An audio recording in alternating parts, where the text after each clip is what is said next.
Back in the day my PC had a pretty small hard drive and I couldn't have a lot of games installed at the same time. As a result, a couple of games were on a constant rotation on that computer. One of them was Starcraft. Hey, what's that?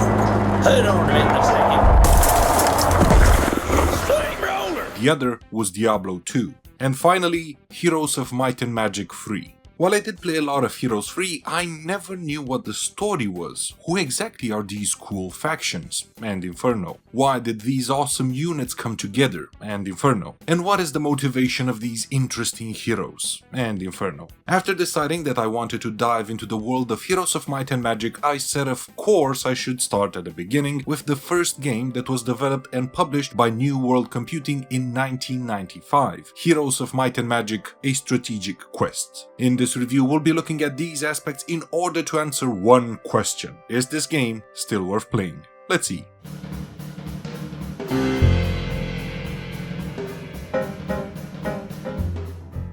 Heroes is a turn-based strategy game with some very light RPG mechanics where you start off as one of 4 factions, you control one city and one hero and expand from a tiny kingdom into a mighty empire by defeating independent forces and AI opponents, or human opponents if you're playing on multiplayer. In a game that has the words heroes and magic in its title, of course these are important aspects. We can control multiple heroes, up to 8, and use them to bring glory to our faction by commanding numerous human and inhuman units. Heroes can increase in level and they even have an inventory for the numerous items or artifacts that can be found throughout the game. Magic also plays a major role in this game, allowing us to resurrect units, weaken or damage our foes, boost our troops, and do this. Oh, you think you're safe there? Well, Dimension Door it is, my friend. During combat you can command up to 5 units that take turns attacking. Here strategy is the key. Using your troops' limited movement intelligently will lead to victory, and losing your ranged units because the enemy is obsessed with killing ranged units. Outside of combat we have a little bit of managing to do, as we have to gather the numerous resources that are necessary to raise the buildings that will allow us to recruit more,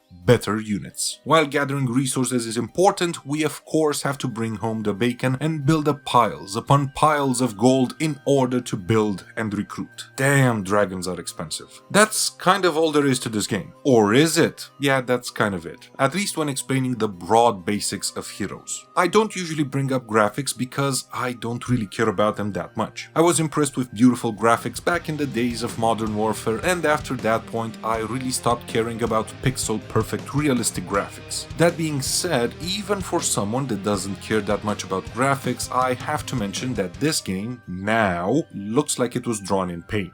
When I first started playing Heroes 1, I legitimately laughed at how the game looks. I mean, seriously now, look at these units. It's not good. Sure, it's clearly stylized, it's not going for realism, and it's from 1995, so I shouldn't expect too much, but even so, oh man, this game is not winning any beauty pageants. Although, the more I've played the game, the more I started liking the art style. I'll take this over generic modern realistic graphics any day. Heroes has 2 game modes, Standard Game, which is a series of scenarios, and the second mode, which is the Campaign. We'll start off by playing a couple of scenarios so that we can take a closer look at the gameplay. After choosing from a solid list of scenarios, we can change the difficulty, and this means modifying how many resources we start off with. We can tinker around with the AI, leaving it to be average, or changing it to be dumb, smart, ingenious, or none, which cuts out one AI opponent. And no, you can't start a map without at least one enemy. Another element that can be modified is the faction color, and if we want a bit more of a challenge, we can enable King of the Hill that will ally all opponents against us. There is one option that is missing. Did you spot what that is? That's right, there is no way of selecting your faction. I am not kidding. Initially, I thought that the faction is selected by choosing the corresponding color, which would still be pretty bizarre, but okay. However, after testing it out, that's not the case. I looked in the game manual and there is no mention of how to select your preferred faction. Yeah, whenever you start a random scenario, you get a random faction and random hero. That's kind of crazy. Heroes 1 has 4 factions. Since my norm is Heroes 3, and because I find it fascinating to compare the factions of these 2 games to see how things have changed over the years, I will reference the third game. The first faction I will call Castle. This is a medieval European-inspired faction, with units such as useless peasants. Seriously, the peasants in Seven Kingdoms, for example, were actually useful. Then we have archers, pikemen, swordsmen, cavalry, and the highest tier unit, paladins, who can hit twice per attack. The second faction I will call Stronghold, and they are barbarians. It's just a group of savages that want to loot and pillage. The units of this faction are as follows: goblins, orcs that are ranged, wolves that hit twice per attack, ogres, trolls that hurl big boulders at enemies and that can regenerate hit points, and finally Tier 6. The Cyclops, that has a 20% chance to paralyze enemies and whose attacks span 2 spaces. Next up we have what I call Rampart, which is the magical forest faction, and their first tier unit is the Sprite, that can fly and enemies can't retaliate. I'll explain retaliation when we get to the combat. Tier 2 we have dwarves that have a built-in 25% magic resistance. Tier 3 elves, archers that shoot twice. Tier 4 druids, another ranged unit. Tier 5 unicorns that have a 25% chance to blind an enemy, and Tier 6 phoenixes that can fly and whose attacks span 2 spaces. Last but not least, the faction I like to call Dungeon, as they're a kind of dark, occult looking faction. At Tier 1 they have centaurs that are armed with bows and arrows. Tier 2 gargoyles that can fly. Tier 3 griffins that have unlimited retaliation and that can fly. Tier 4 minotaurs. Tier 5 hydras that hit all adjacent spaces and enemies cannot retaliate. Last tier, Tier 6 dragons, who are immune to spells, fly, and whose attacks span 2 spaces. Additionally, there are a few miscellaneous creatures: rogues, enemies can't retaliate; nomads, genies that have a 10% chance to half the size of an enemy group. This is an insane ability. And finally, we have ghosts that I initially thought were wraiths, an incredibly weak necropolis unit. However, ghosts have a unique ability. For each creature killed, a ghost is created. This is pure insanity. Forget instantly having an enemy stack, regardless of tier might I add, the ability to create more ghosts for each kill is crazy. Taking tier 1 units against these things is a death wish, and not a good kind of death wish either. On different maps, these miscellaneous units are found guarding different resources, items, obelisks, and mines, but they can also be recruited in your armies, with the exception of the ghosts. From playing around with all the factions, I can say that they all have a different feel. Castle I would call a standard strategy game faction. I read the list of units, so you can probably imagine how they play. There is nothing extraordinary. They feel like an all-round good faction with an inclination towards melee combat, but that is still highly satisfying to play. As it turned out, they were my favorite faction. Stronghold has 2 types of archers, and the highest tier archer with the trolls. Plus, Cyclops can sometimes stun enemies, which obviously is quite useful. The wolves can cover quite a lot of ground, while ogres are extremely slow. However, they have the highest HP total and highest attack, equal to that of the minotaurs when it comes to the tier 4 units. Due to the 2 archers and the speed variations, most of the time I tried to take out as many enemies as I could from range before engaging in melee fights. Furthermore, due to the low building requirements, this faction seems to be the one that can, with enough resources, build up gigantic armies the quickest. I played Rampart somewhat similar to Stronghold, the differences in strategy stemming from 2 units, the Sprites and the Phoenixes. Both of these units can fly and they can cover the entire battlefield, quickly ending the ranged advantage of enemies, and then using my 2 archers to kill the opponents. This faction needs a mages guild early on, and as a result I got to use more magic than I did while playing either the knights or the barbarians. Dungeon, on the other hand, plays completely different than the rest of the factions because it's the only one that has 3 units that can fly and that cover the entire battlefield. I played this faction in a much more aggressive manner than any of the others. Heroes are the battlefield commanders, and without them you cannot move around, gather resources, cast magic spells, or discover the map. You start off with 1 hero, however you can recruit more if you want or need more heroes. But obviously recruiting has a cost, 2,500 gold to be specific. Just like the factions, there are 4 types of heroes, and each one has its own unique advantages. Knights improve the morale of the creatures under their command and have the highest starting defense stat. I'll explain the stat soon. Next, we have the Barbarians, who suffer no movement penalties from moving on rough terrain such as desert, snow, swamp, or lava. Barbarian heroes start off with the highest baseline attack stat. The Sorceress can move at double speed on water and starts off with a spellbook. This type trades both baseline attack and defense to improve its spell power and knowledge, the last stat being the main focus of this class. Finally, we have the Warlocks that have a larger visibility radius and that start with a spellbook. Just like the Sorceress, this class trades in attack and defense for spell power and knowledge, but this class focuses on spell power. Since I mentioned the spellbook, I have to point out that the Knights and the Barbarians can purchase one of these spellbooks by paying 500 gold to the Mage Guild, a building that all the factions have access to.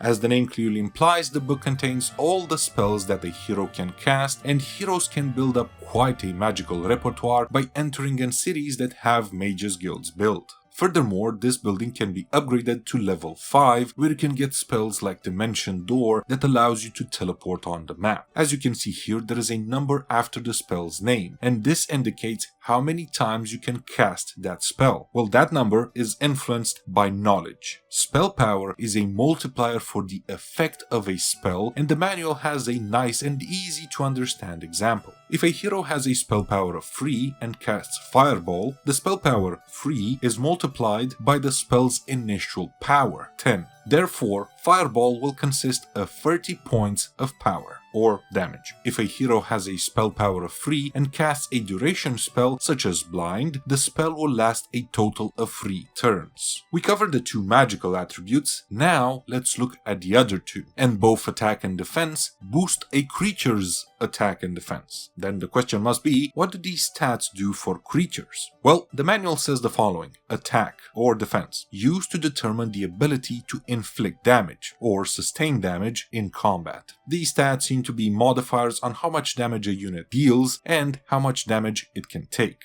Back to the heroes for a second, because we also have 2 more really important stats or mechanics: morale and luck. High morale sometimes leads to units being able to attack twice per turn, while a low morale means that sometimes units will not attack. And as you can imagine, this can be quite devastating, or great if it happens to the other guy. A high luck means that sometimes units can deal double damage.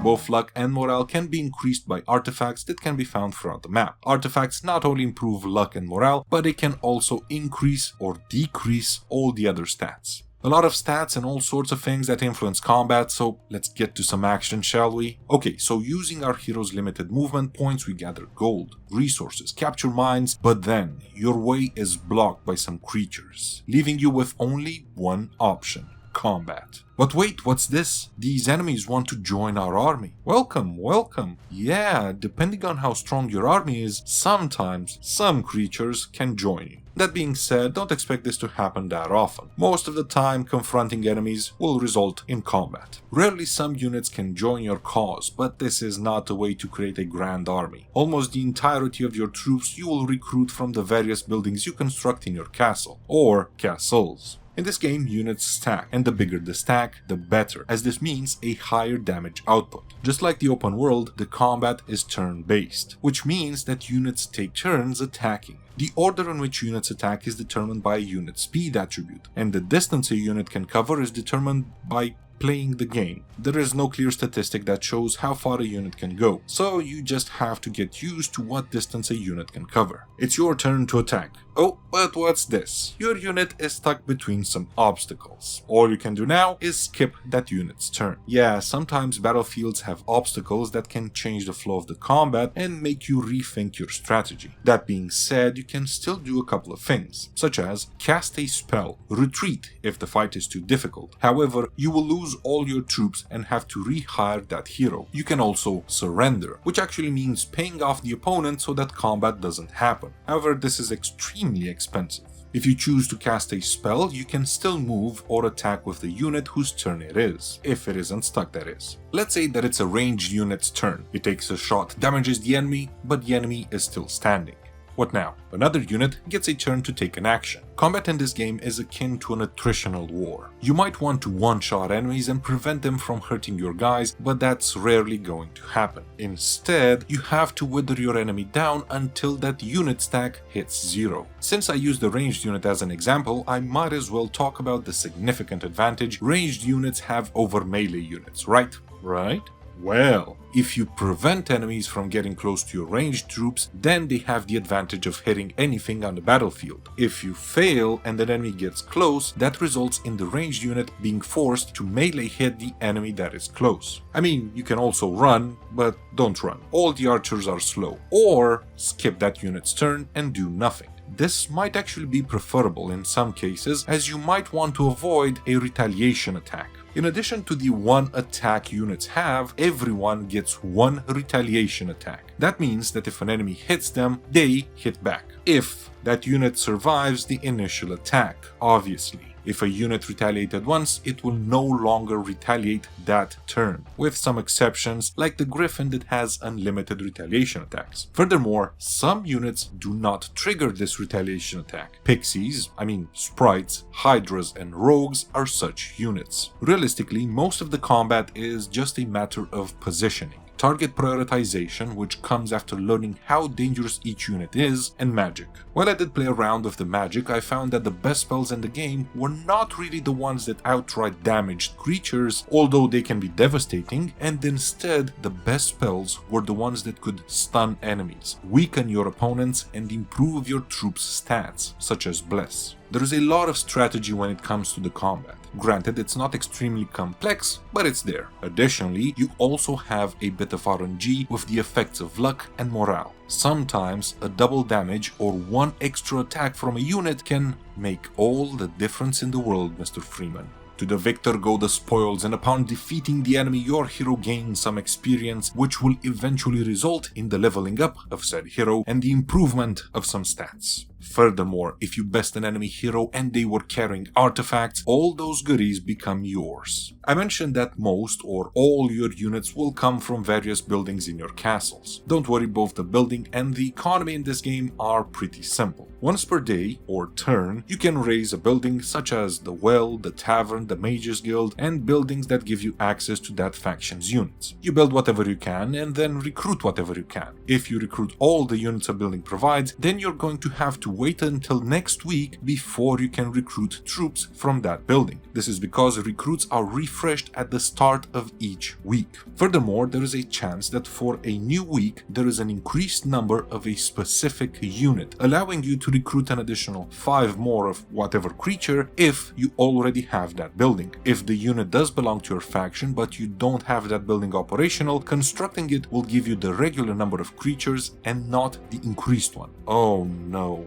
Plague. Yeah, in addition to the good weeks that give an increased number of units, there are also bad weeks when the units are not refreshed. All buildings have a cost in gold. Most of the time they also require stone and/or wood, and rarely other resources for higher tier units. All the buildings that provide a tier 6 unit require some special resources, such as the Paladin's Cathedral requiring 20 crystals. Likewise, all the tier 6 units, except the Paladins, require one of the same resource used in the construction in order for that creature to join your ranks. As for the economy, it's all passive outside of the resources you gather on the map. Sometimes these resources are guarded and you have to remove some inconveniences before getting to the good stuff. Other times they're just sitting there waiting for someone to come along and give them a good home. You can also find mines that provide you with one whatever resource per day, with the exception of the lumber mill and the stone quarry that provide 2 wood or stone per day. One mine that I really like to take over is the gold mine that provides 1000 gold per day, the same amount a castle provides. Sometimes out in the great wide world you might find towns. These are places that don't have a castle built and they only provide 250 gold per day. Unfortunately, you'll have to build a castle before you can construct anything else in such a place.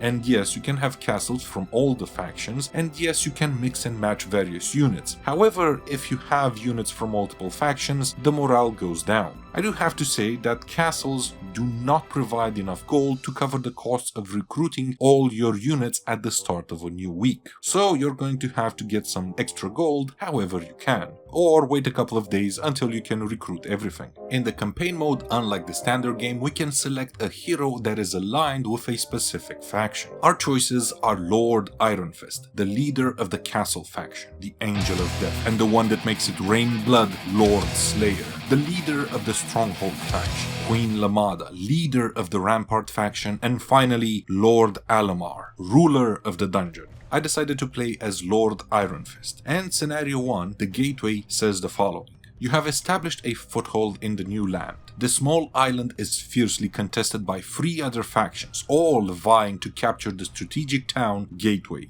Beware the dragon guarding of Gateway. We start off with 1 hero and 1 castle, build an archery range, get some more troops, and start gathering the resources around our castle. I find the absolutely vital lumber mill and decide to attack a group of peasants that end up wanting to join. Nice. With each passing day, I build and recruit more troops. I capture the stone quarry, another vital resource, and return home to gather all my troops. But since it's day 7, I decide to wait one more turn in order to recruit even more soldiers. And I also build a mage's guild to learn a couple of spells. The new week is upon me and I can get more soldiers for the grand army. I decide to attack some archers, hoping that they will see my might and join. Sadly, that didn't happen. When it comes to combat in this game, expect your archers to be top priority for the enemy. It's incredibly difficult to keep your ranged units safe.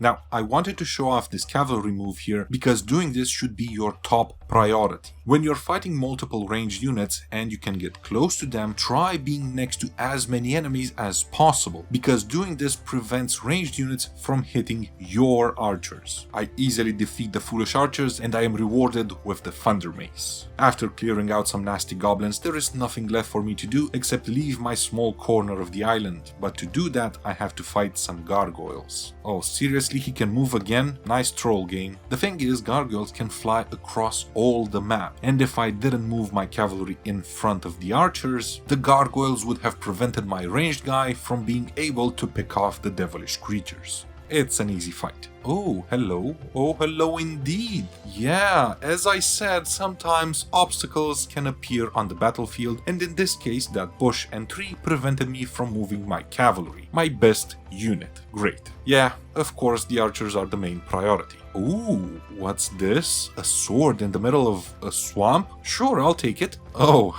yeah, it was guarded by a bunch of rogues waiting to jump whoever wants to claim the weapon. Sure. Well. It looks like the enemy's castle is right here. Sure, this may not be my main objective, but I might as well take it and show you how the siege works. All castles have a wall that can only be destroyed by the catapult that fires once at the start of each turn. After the walls are breached, the enemy within the castle can be attacked, unless you have flying units, which I don't. Castles do have one tower that fires an arrow once per turn, and there is nothing you can do about that, except win the fight quickly to prevent the tower from killing too many of your guys. Eventually I take on the dragon guarding the castle of Gateway and take the city, thus completing my objective. Scenario 2. Your way to the mainland is blocked by the Archipelago of the Ancients, a series of 4 large islands, each held by a different lord. Boats are a necessity. Our main objective here is to crush all 3 of our opponents, and while the mission overview says that boats are important, that's not exactly true, as you can travel from one island to another via a gateway. Plus, you don't really have to worry about getting a boat, as your opponents will occasionally land on your island.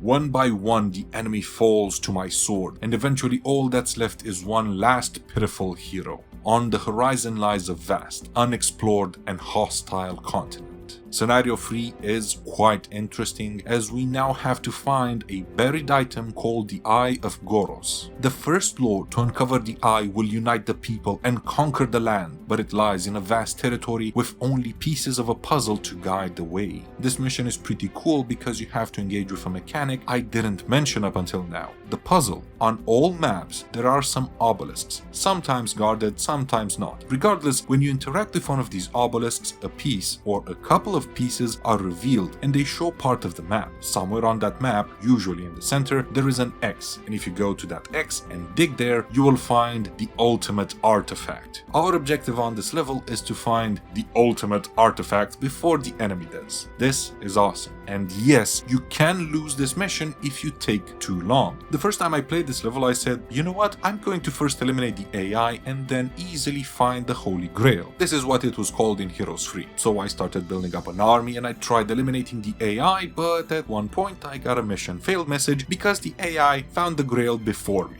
Awesome mission. Since I've played this map quite a couple of times, finding the eye is now relatively easy. The next couple of levels are all about eliminating the AI or conquering a specific castle. While the levels are pretty interesting and they use all the different terrain types to good effect, there's not a lot to talk about. Additionally, the overviews don't really clarify what's happening here. It looks like we are defeating the other lords that we could have chosen at the start of the campaign. That's all there is to it, which is fine, but I was expecting a bit more. In Mission 5 would take out Lord Slayer, followed by Queen Lamanda in Scenario 6 and Lord Alamar in Mission 7. The last scenario of the campaign, Scenario 8, we have to conquer a dragon city. This is a place that is guarded by quite a couple of dragons, and when under your control, it will give you 1000 gold per day. The twist is that the free AI opponents are now allied against you. This is quite a difficult level and it's incredibly easy to be overwhelmed, so speed is of the essence. After failing this mission a lot, I do manage to reach the Dragon City.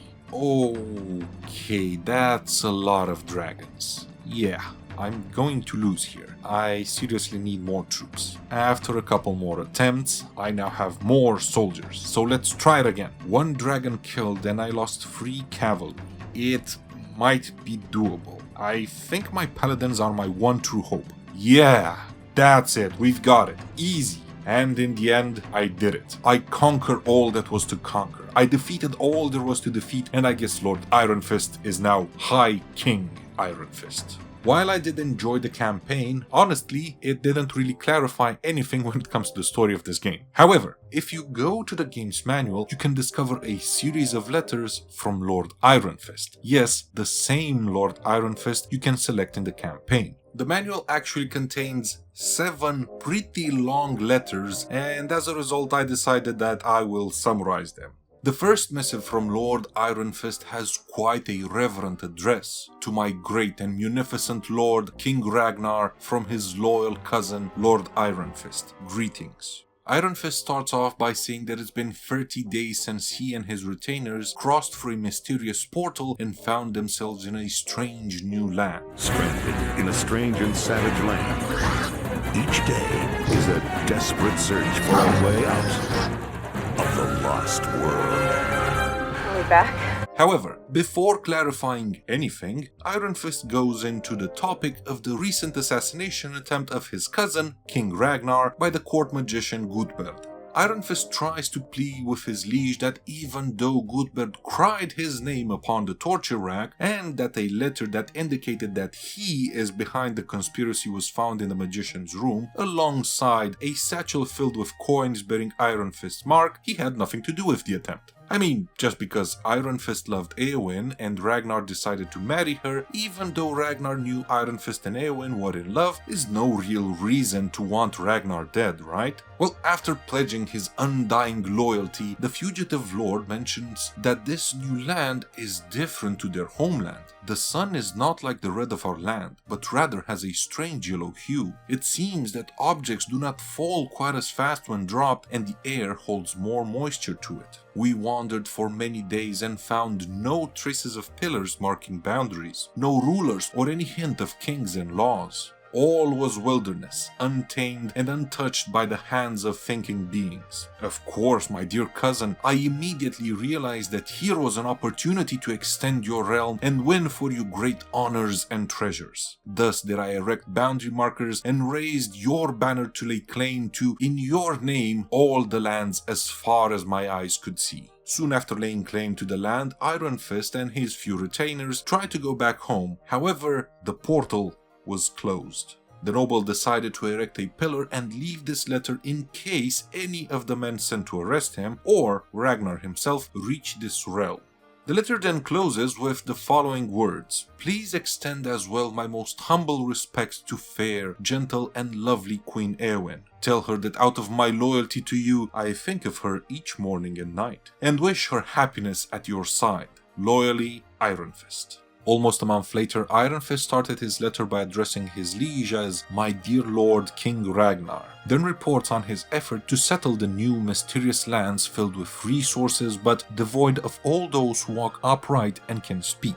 With luck, a peasant just wanders out of the woods, and when Iron Fist asked him to do labor, the peasant refused. He did the same when asked where the lord can find more subjects for his new fiefdom. However, after being bribed, the peasant cryptically advises, "If you build it, they will come." While initially angry at such a comment, Iron Fist took the advice and constructed huts, thus attracting peasants, then goblins and orcs. About the mystical creatures, he says the following: "Frankly, my dear lord cousin, these seem to be foolish creatures who are in need of a leader and hero to provide them with places to live. They seem not self-reliant at all, but expect some form of liege to provide everything for them. Seeing that the local population is willing to serve him in exchange for housing, the noble seeks to continue developing the settlement." The letter ends as such: "Please extend to Lady Eowyn my warmest thoughts and tell her I have many fond memories of times I spent with her. She'll know what I mean." Nearly a year later, Iron Fist updates Ragnar on significant developments in the valley, now named the Valley of Ragnar.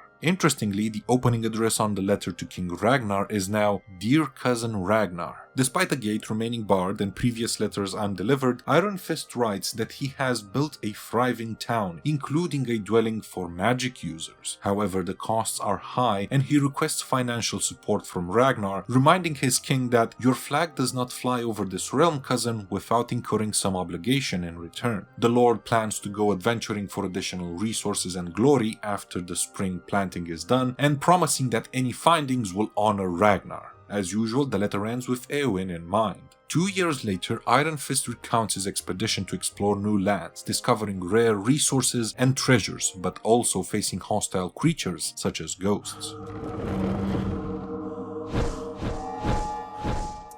After capturing a town that insulted him and Ragnar at the last minute and advised by the same peasant, now Chamberlain, that put him on his path to glory, he decides not to wipe the town and its inhabitants off the map and instead takes ownership of the town. It is here that Iron Fist learns of other kings whose attention he surely now captured and decides to act preemptively against these potential threats. As usual, Queen Eowyn is mentioned. Say hello to Eowyn for me and ask her if she still has that curious birthmark. 3 years later, another letter starts with a simple Ragnar, and Iron Fist expresses his frustration over the lack of communication. Lord Iron Fist details his struggles, including fighting multiple campaigns that, despite initial success, take a turn for the worse as his capital was captured by a rival prince, causing significant financial strain. After managing to reclaim the capital, he ends up losing the town mentioned in the previous letter. The frustration at one point boils over, and the noble writes, "Ragnar, I am fighting a difficult battle here and you have not helped one bit. 20 or 30,000 in gold would be a great help right now if you wish me to keep this realm in your name." Of course, the queen seems to also be on Iron Fist's mind.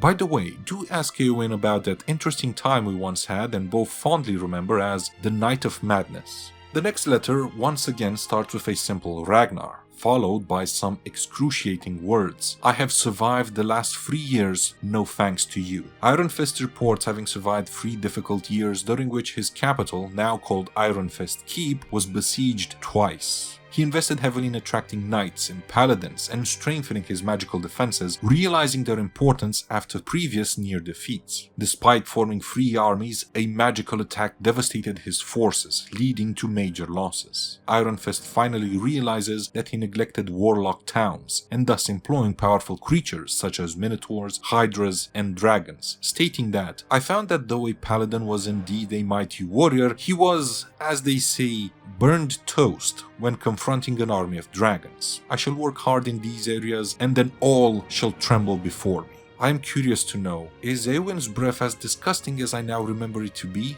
And now for the final letter. The final letter starts with a brand new address. Ragnar the Usurper. It has been 5 years since my last missive. I can imagine how things must fare you there, sitting fat and bloated like a corrupt spider upon your cheap web of a throne, which you wrongfully assumed and which you have wrongfully held. My strength here has indeed risen like a phoenix from its earlier ruin.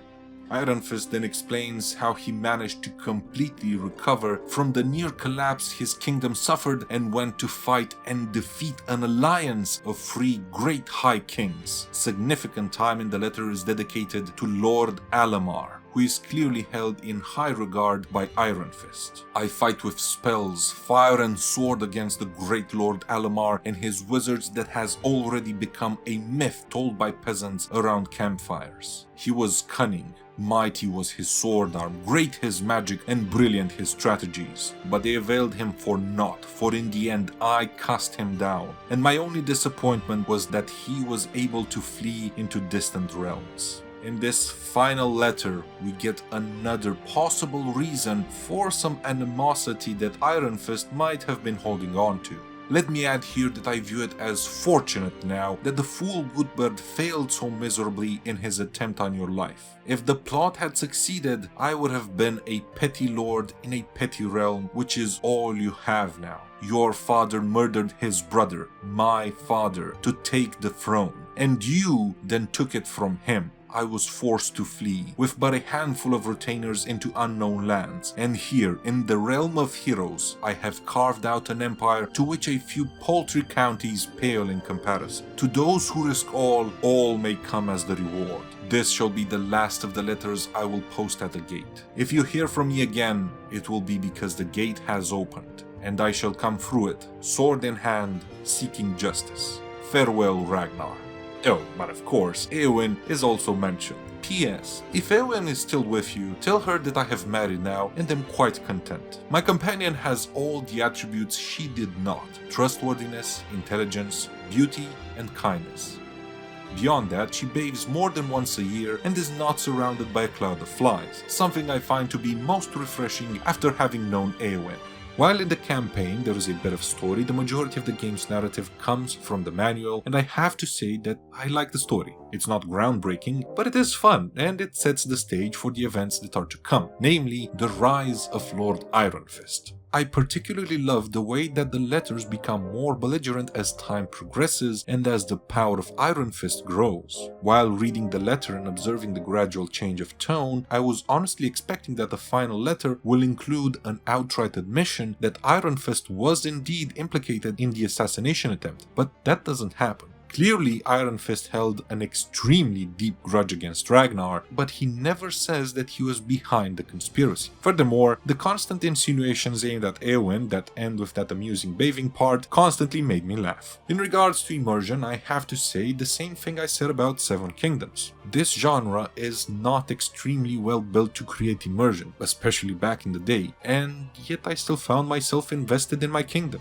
regardless of which faction I played, even though I preferred Castle and Rampart. For a game where you have to do a lot of the heavy lifting with your imagination as how things really work and how relations in your kingdom develop, I still found this game immersive. I was curious to see what the reception for this game was, and here's what I could find.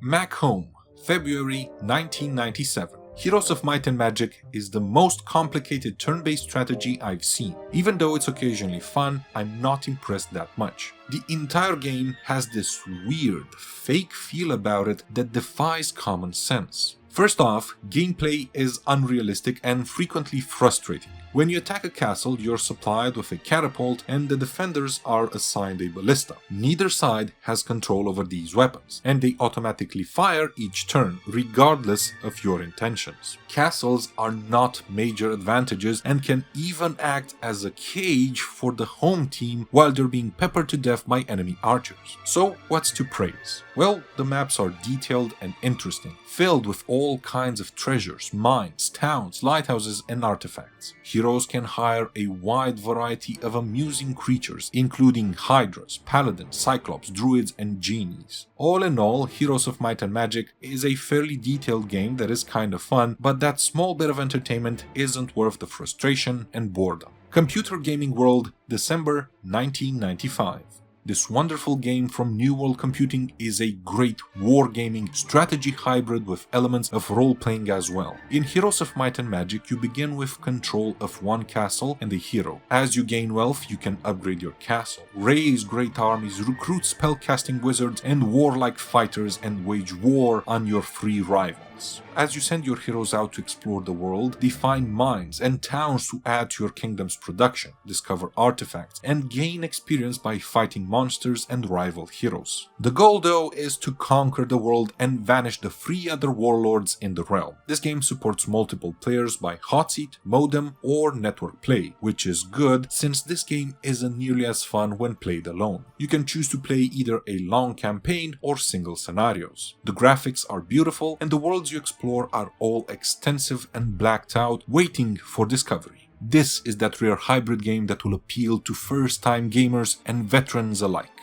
GameSpot, 1st of May 2000. In an era where graphics and sound development are pushed to the limit, New World Computing is still working on what counts the most: good gameplay. Although it may not be the most technically advanced game of the year, the company's latest spin-off, Heroes of Might and Magic, is an extremely enjoyable strategy game with a fantasy overtone that RPG fans will also appreciate. Game combat is very simple, and with a few exceptions, generally breaks down into who has the most and more powerful troops. In addition to the hand-to-hand and missile combat of the ground troops, you may utilize spellcasting. This game has over 25 different spells to choose from, ranging from exploration spells that will help you find new resources, to combat spells that will send fiery death raining down upon your opponents. Heroes of Might and Magic isn't spectacular, but it sure is fun. If you like turn-based strategy games, or you're an RPG fan looking for something a little different, you'll find that that title is a worthy addition to your game library. Well, we've built up our armies, we've fought all there is to fight and conquered all there is to conquer. It's time to see if Heroes of Might and Magic, a strategic quest, is still worth playing. Heroes. There are a few classes, they have different passives, they level up and they can learn different spells, so I would say that the heroes of Might and Magic are okay. Not great, but not terrible. Might. When it comes to the combat, there is enough there to make it interesting. A bit repetitive if you've played a particularly long match, but overall fun. Magic. It's actually important. It can really impact combat, allowing you or the enemy to get the upper hand.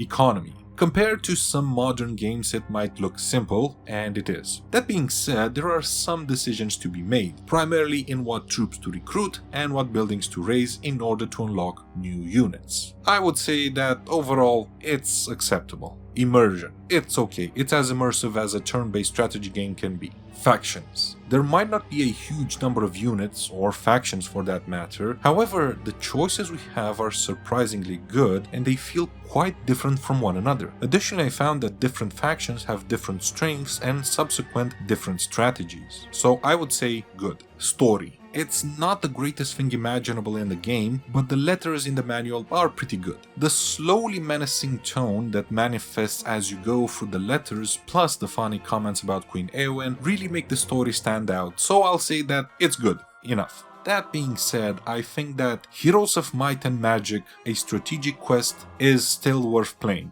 It's not the prettiest game out there, but if you like strategy games or turn-based strategy games, then you should give the first game in the series a try. If you've played other Heroes games, you will find it rather simplistic. You cannot upgrade units, there are no hero skills, and this game has the fewest factions out of the whole series, but it's still worth playing, if only for a couple of hours, to see the starting point and how the franchise changed over time. What are your thoughts on Heroes 1? Let me know in the comments. Thank you so much for watching. I hope to see you next time. Have an awesome day.